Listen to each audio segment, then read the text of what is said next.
I think that there are other articles written about minorities using Twitter. I'm not sure if that allows us to have a feel like we have a connection with other people and other communities. I'm not sure if it has something to do with just the way things work or the way things have panned out. But I thought it was an interesting article. So, um, Yeah, I was just gonna comment and say like, I think we were talking. I don't know what class I was talking about, but it's just like our personal opinion or whatever, of course. That like a lot of we were saying like a lot of white people use Facebook and a lot of black people use Twitter, and yeah, this is just what we were saying like amongst our group or whatever. And then we were just testing it to, I mean, and I think people that use Twitter are also of like a certain demographic too. certainly, And I think like especially like I think it's like a very collegiate thing that happens. Like, definitely, even if it's like a part of a black culture, I think yeah, it's also like a black like different type of intellect. Please know that there's like very ignorant like things that are said on Twitter, yeah, but I think like it's a certain like demographic that's attracted to both of these sites.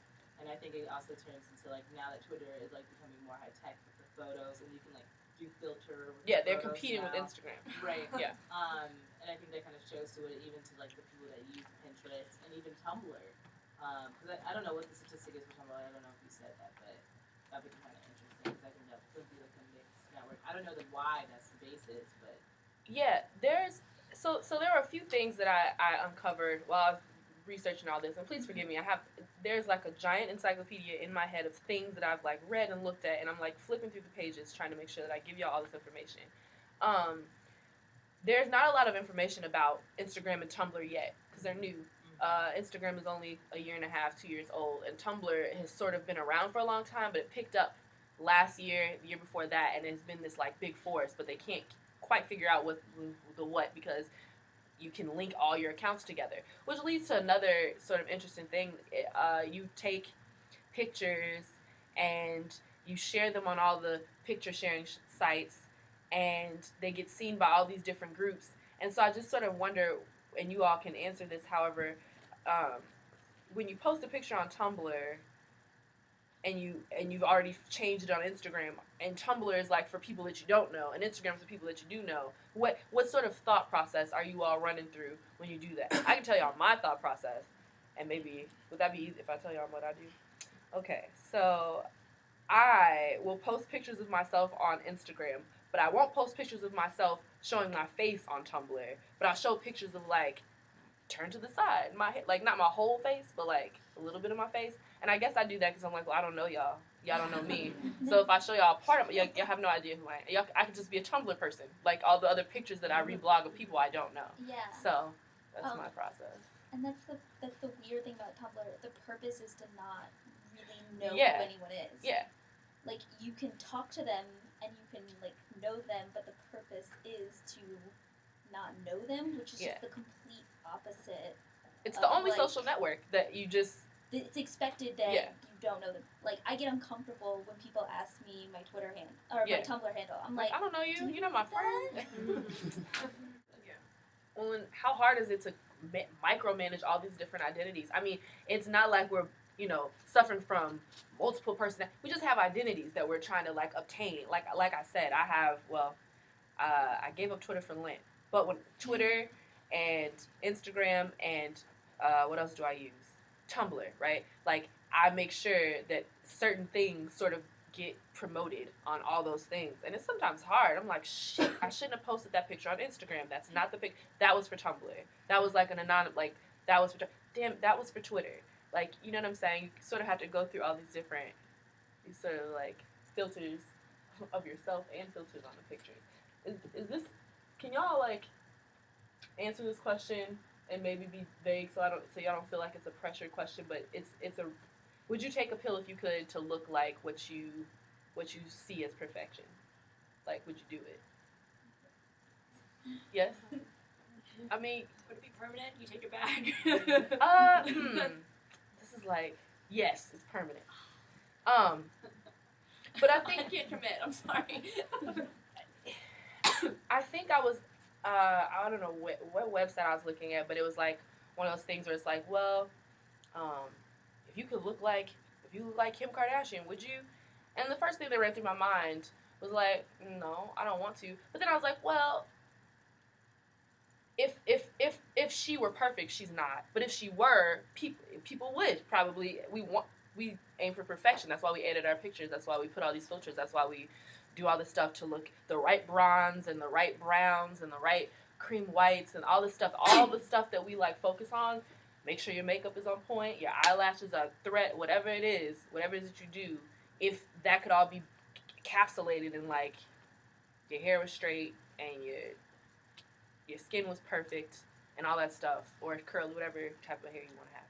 But would y'all do it? And I guess I don't know the answer to that question permanently. Like it might change tomorrow, but I think I just wanted to ask. I think it's a good question. Oh well, I guess I'll elaborate on this a little bit. Just be careful what you post. I know y'all can't hear it enough in college. Like I'm leaving in May. I'm still extremely paranoid about everything I post online. And after reading Google's terms and conditions all the way through, I was just like, oh, so y'all can use my images for everything, but they can. And privacy, as I said before, is something that's sort of you can control the privacy on your phone, right? Like this is a locked account and this information is private, but it's still posted and they still have access to it. I would just caution, like whatever you I don't know what you post, but whatever it is, be careful.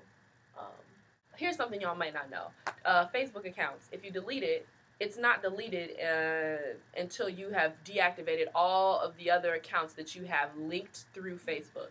So if you signed into something with Facebook, and every website for the most part has a sign in, create an account, or log in through Facebook. If you logged in through Facebook at any time and didn't clear your cache on your browser, you're still connected to Facebook. So your account is not gone until you have deactivated everything. I had to go through like a 3-month thing with Facebook to get rid of it forever. Whew. I will say this. There are a lot of like accounts for women. Women, like accounts that women post like strictly sexy pictures of. There are like accounts for cheerleader, like the Dallas Cowboys has an Instagram account. Not the Cowboys, the Dallas Cowboy cheerleaders. I'm sure the Cowboys also have a Twitter Instagram account. But I don't know, following some of those different groups, Taz's Angels, and I don't know, the Basketball Wives of wherever, and the Housewives of whomever, and like following all these accounts with people who have like a paid staff that walks around with them at all times and fix every blemish that they have, and like they never have an eyelash out of place. It can be kind of overwhelming.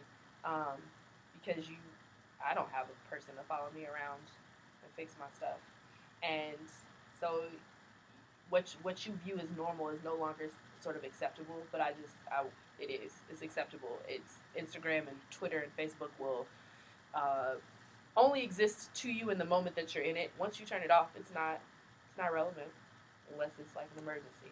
In this episode, I was trying to show you guys. It was just really interesting to see her interact on social.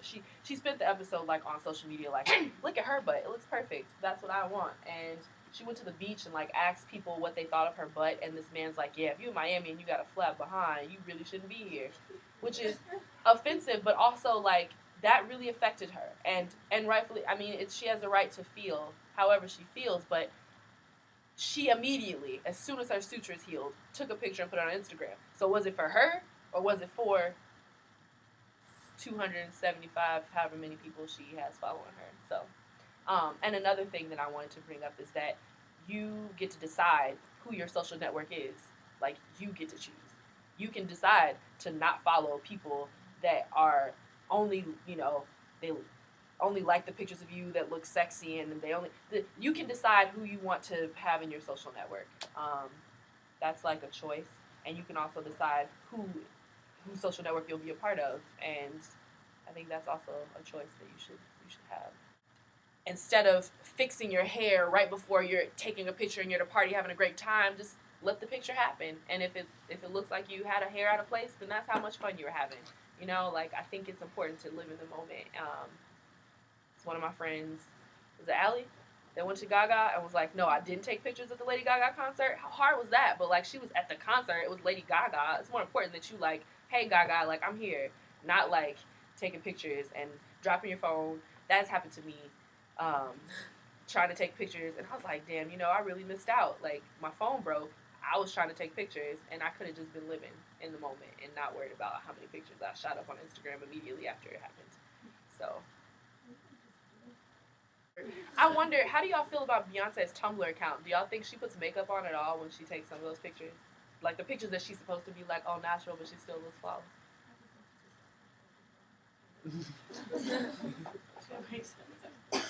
I hope you all got some insight, maybe a little bit of something to think about, something to take home, and take some good pictures of yourself that you feel are good, and not that you're trying to like fix for everyone else. It's more important that you feel good about them and not anyone else. So, thank you.